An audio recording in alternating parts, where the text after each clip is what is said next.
সিরাজউদ্দৌলার প্রকৃত নাম কি ছিল? মির্জা মুহাম্মদ। সম্রাট আকবরের সমাধি কোথায়? সেকেন্দ্রায়। বাংলার মুসলিম শাসনামলে আবওয়াব শব্দটি কোন ক্ষেত্রে ব্যবহৃত হতো? খাজনা।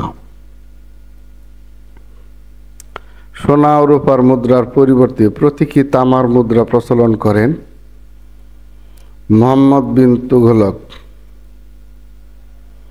তাজমহল কোন শতাব্দীতে তৈরি হয়েছিল? সপ্তদশ শতাব্দীতে। সুলতানি আজম উপাধি কে লাভ করেছিল? শামসুদ্দিন ইলতুৎমিশ। বাবর শব্দের অর্থ কি? বাঘ। আকবরের প্রচারিত ধর্মের অনুসারী ছিলেন কয়জন? 18 জন। সম্রাজ্ঞী নূরজাহানের প্রকৃত নাম কি? মেহেরুন্নিসা। পৃথিবী বিখ্যাত তাজমহল কোন নদীর তীরে অবস্থিত? যমুনা নদী। গ্র্যান্ড ট্রাঙ্ক রোডের নির্মাতা কে? শেরশাহ। পানিপথের দ্বিতীয় যুদ্ধ কোন সালে সংঘটিত হয়? 1556 সালে।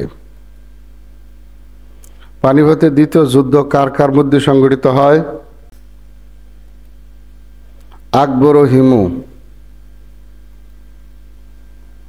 দিল্লির সিংহাসনে অধিষ্ঠিত প্রথম মুসলিম নারী কে? সুলতানা রাজিয়া। কোন যুদ্ধে ইব্রাহিম লোদি বাবরের কাছে পরাজিত হয়? পানিপথের প্রথম যুদ্ধে। পানিপথে কয়টি যুদ্ধ সংঘটিত হয়? 3টি। মুঘল সম্রাট আকবরের পিতামহ কে ছিলেন? বাবর।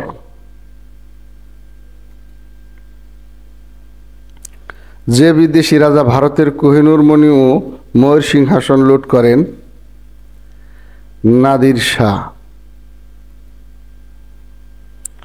বন্দেগানি চেহেলগান কে প্রতিষ্ঠা করেন? ইলতুৎমিশ। পানিপথের তৃতীয় যুদ্ধ হয় 1761 সালে। পানিপথের প্রথম যুদ্ধ কোন সালে সংঘটিত হয়? 1526 সালে।